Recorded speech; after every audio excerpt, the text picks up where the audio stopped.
yang dirahmati oleh Allah Subhanahu wa taala, selalulah kita beristighfar. Ada sesuatu hal yang menarik.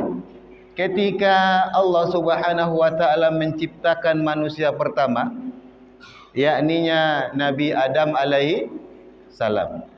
Ketika Allah menciptakan Nabi Adam alaihi salam, Allah berikan semua fasilitas di surga untuk Nabi Adam. Wahai Adam, kamu mau makan apa saja, silahkan. Wahai Adam, kamu mau berbuat apa saja, silahkan. Wahai Adam, apapun yang kamu mau, apapun yang kamu suka, silahkan dibuat di surga ini. Ya, karena sudah di surga.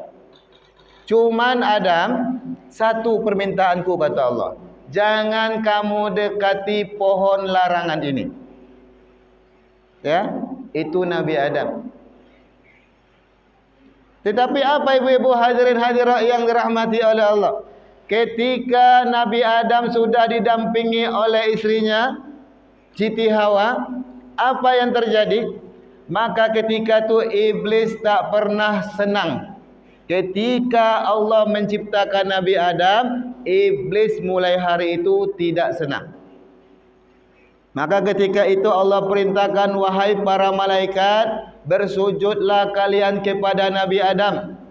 Maka semua para malaikat bersujud kepada Nabi Adam, illa iblis.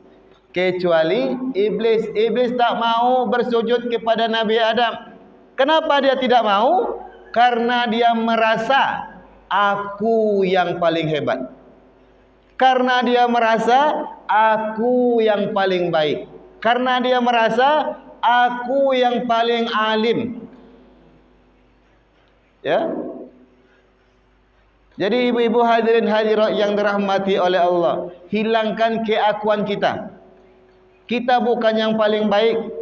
Kita bukan yang paling alim. Kita bukan yang paling terbaik, tidak. Ya.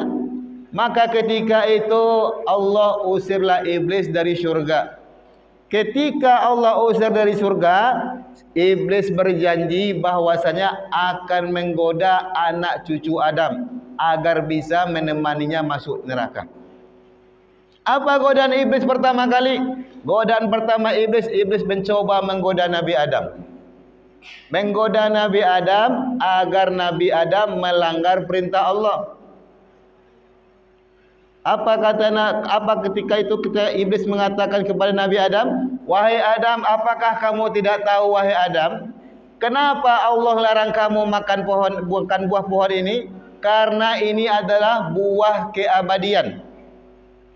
Maka Allah larang untuk kamu tidak makan buah ini. Ternyata Nabi Adam tidak tergoda, Bu. Lalu ketika iblis mendatangi Siti Hawa, istrinya, dikatakan dengan hal demikian. Lalu apa yang dilakukan oleh Siti Hawa? Iyo pula saya.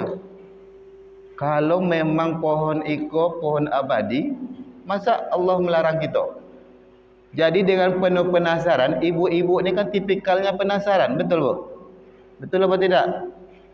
Ya, karena nenek moyang kita memang seperti itu. Tipikal emak-emak ini, ya, penasaran. Tipikalnya. Jadi penasaranlah Siti Hawa, bang. Dirayulah suaminya. Bang, ancak wak cuboy lah bang, makan buah kuldi itu. Masa gara-gara itu Allah bohongi sama kita? Kurang lebih seperti itu bahasanya. Masa hanya karena buah kuldi saja, pohon yang dilarang oleh Allah itu, Allah mengusir kita? Tidak mungkin. Ya. Akhirnya ketika iblis menggoda Nabi Adam tak berhasil, lalu iblis menggoda Siti Hawa, maka di Siti Hawa lah yang menggoda suaminya Adam alaihi salam. Ya. Kalau ibu-ibu merayu suami ibu nurut apa tidak? Apa? Nurut apa enggak, Bu? Yang jujur-jujur lah, Bu. Nurut apa tidak? Kalau enggak mungkin poi belantiang lah bang, ya kan? Jangan sikulai ya. Tinggalkan saya, kata kita. Suami itu pasti nurut. Ya, sepreman-premannya suami sayang sama bini. Ya, ustadz-ustadznya suami takut sama istri. Termasuk ambo. Ya, karena kita sayang kepada istri. Begitu juga Nabi Adam. Oh, kalau model itu adinda, kata Nabi Adam. Maulah kita makan. Ketika sudah dimakan buah kuldi tadi atau buah larangan tadi, apa yang terjadi? Terbukalah seluruh pakaian yang melekat pada dari Nabi Adam dan Siti Hawa. Maka terusirlah Nabi Adam turun ke dunia ini. Berpisah dia Nabi Adam dan Siti Hawa ke dunia ini. Satu di timur, satu di barat. Ya, lalu Allah kasih sinyal kepada Nabi Adam. Ya, mau kira-kira kau bertobat dam? Kurang lebih model itu bahasa Allah. Kurang lebih seperti itu. Kalau mau bertobat, banyak berzikir. Ikut zikirnya kata Allah. Apa zikirnya? Rabbana zalamna anfusana wa illam taghfir lana warhamna anta maulana fansurna 'alal qaumil kafirin. Itu doa Nabi Adam. Berapa lama Adam berdoa? Ya, macam-macam. Ada yang mengatakan dalam kitab 40 tahun. Ya, ada yang mengatakan lebih daripada itu. Doanya minta ampun kepada Allah. Inti dari doanya beristighfar. Ya Allah, ampuni hamba ya Allah. Seperti itu kurang lebih. Ya, beristighfar itu istighfarnya Nabi Adam. Rabbana zalamna anfusana wa illam taghfir lana wa tarhamna lanakunanna minal khasirin. Ya, itu doa Nabi Adam. Sering kita baca. Ya. Berapa lama Nabi Adam mengamalkan doa itu? Ada mengatakan 40 tahun, ada mengatakan lebih, ya. Lalu apa yang terjadi setelah membaca doa itu? Ketika di bulan Muharram, ya, makanya kalau kita pergi ke Mekah melaksanakan ibadah haji umrah, ada namanya Jabal Rahmah. Ya. Jabal Rahmah. Disitulah perjumpaan Nabi Adam dan Siti Hawa di Jabal Rahmah. Ya, berapa lama Nabi Adam bertaubat? Kurang lebih 40 tahun. Ketika itu barulah dijumpakan di Jabal Rahmah, barulah diterima taubatnya Nabi Adam. Salah Nabi Adam berapa banyak Ustaz Cik? Satu salah Nabi Adam diusir dari surga. Satu kesalahan Nabi Adam diusir dari surga. Kita ini tiap hari bersalah, doanya minta masuk surga. Betul? Betul apa tidak? Betul, ya. Doa kita minta masuk surga, Bu. Enggak ada doa kita masuk neraka, enggak ada. Salah kita tiap hari, doa kita masuk surga. Pagi sudah berdosa, ya. Dek bongi-bongi sama anak. Jagolah leyu orang sekolah. Bangun lagi nak, orang sekolah nak. Lah berang-berang kita sama anak. Ya, sesudah itu marah sama suami. Apalah bang ini? Minta kopi terus. Restoran enggak ada juga, ya kan? Betul? Ya. Sudah dosa kita, walaupun itu tidak besar, tapi itu sudah melakukan sebuah dosa. Ya, maka oleh karena itu ibu-ibu hadirin hadirat yang dirahmati oleh Allah Subhanahu wa taala, ya, mawas diri kita, tengok-tengok diri kita, minta ampun kita kepada Allah, perbanyak kita istighfar kepada Allah. Karena kalau mengikuti logika Bu, ya, Nabi Adam yang satu kesalahan diusir dari surga, kita yang banyak buat kesalahan, masa minta surga? Rasanya tidak cocok, betul? Itu logika. Tapi Allah beda. Allah tu tak manusia, tapi Allah tu Sang Khalik, Maha Pengasih, Maha Penyayang. Ya. Ya ayyuhallazina amanu tubu ilallahi taubatan nasuha. Wahai orang-orang yang masih menuhan aku sebagai Allah, ya, bertaubatlah kalian dengan taubat yang sebenar-benarnya. Kalau kita benar-benar bertaubat kepada Allah, insya Allah segala dosa kita akan diampuni oleh Allah Subhanahu wa taala. Ibu-ibu hadirin hadirat yang dirahmati oleh Allah Subhanahu wa taala, itu yang pertama, perbanyak istighfar. Lalu apa lagi yang kita lakukan di Muharram ini? Yang kedua, istiqomahlah kita untuk mendirikan solat. Jangan sampai kita lalai, jangan sampai kita meninggalkan solat. Ya, jangan sampai. Bagaimanapun keadaan kita, baik kaya, baik miskin, baik senang, baik susah, ya, tetap kita beriman kepada Allah, tetap kita bertakwa kepada Allah, tetap kita mendirikan solat.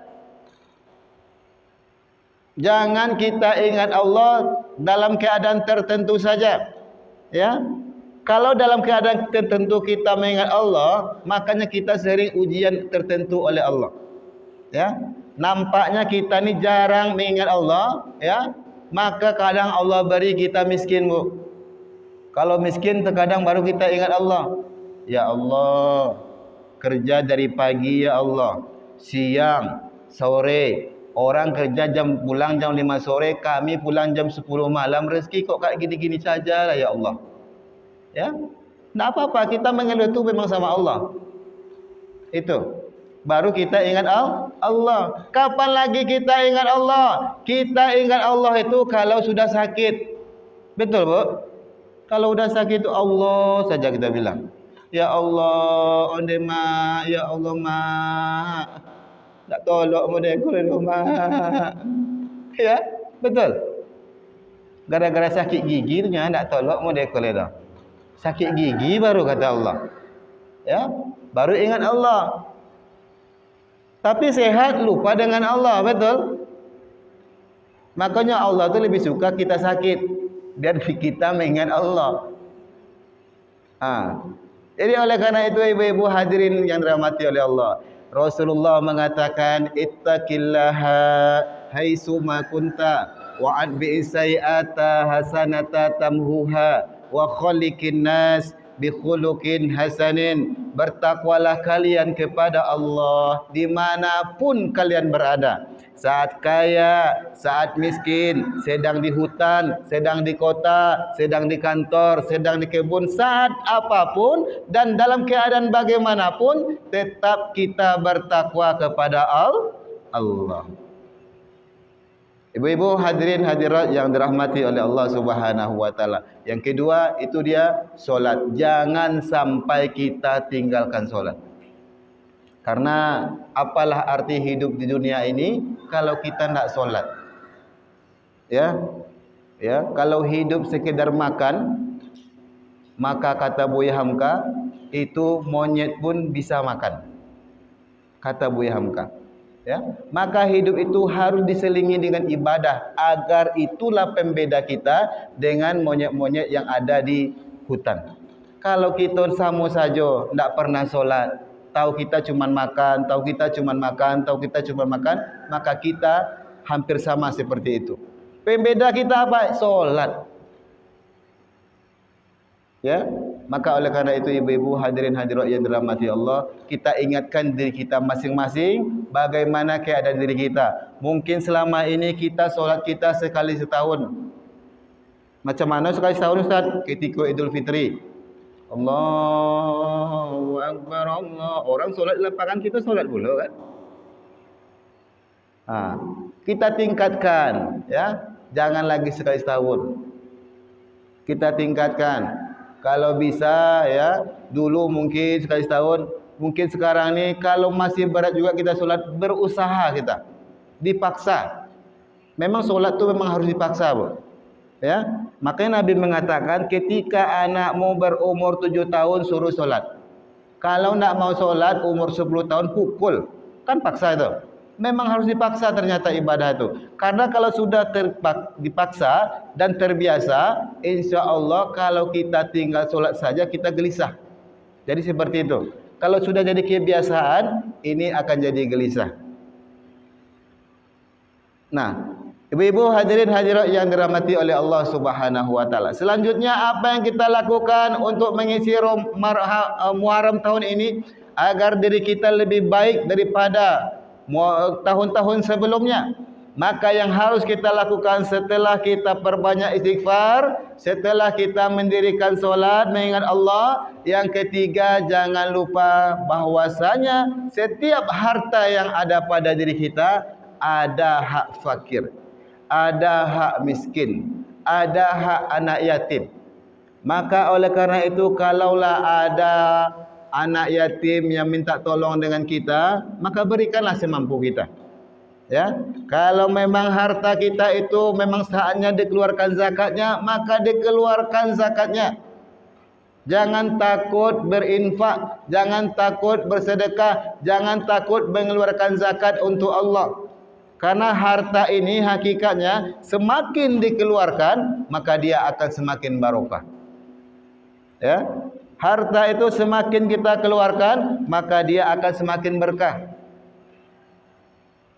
Jadi oleh karena itu ibu-ibu hadirin hadirat yang dirahmati oleh Allah, dan orang yang bersuka berinfak salah satu ciri daripada orang-orang yang beriman.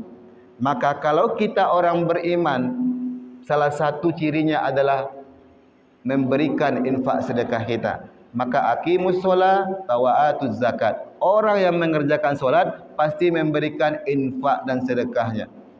Oleh karena itu ibu-ibu hadirin hadirat yang dirahmati oleh Allah Subhanahu wa taala, itu pembahasan kita pada siang hari ini, mungkin tidak lama-lama. Yang pertama yakninya kita mawas diri, ya. Mawas diri karena Allah mengingatkan kita, wahai orang-orang yang beriman, ingatlah bahwasanya lihat-lihat diri kita, hitung-hitung diri kita sebelum nanti diperhitungkan oleh Allah Subhanahu wa taala. Yang kedua yang perlu kita lakukan, yakni setelah kita beristighfar kepada Allah, perbanyak kita, jangan sampai kita lupa kepada Allah, yakni salah satunya dengan mendirikan solat. Ya, jangan sampai kita tinggalkan solat. Yang ketiga, jangan sampai kita tidak mengeluarkan infak dan sedekah kita. Maka oleh karena itu ibu-ibu hadirin hadirat yang dirahmati oleh Allah Subhanahu wa taala, mudah-mudahan kita yang hadir pada hari ini diampuni dosanya oleh Allah Subhanahu wa taala. Mudah-mudahan kita yang hadir pada hari ini nanti di akhirat dimasukkan ke dalam surganya Allah Subhanahu wa taala. Amin ya rabbal alamin.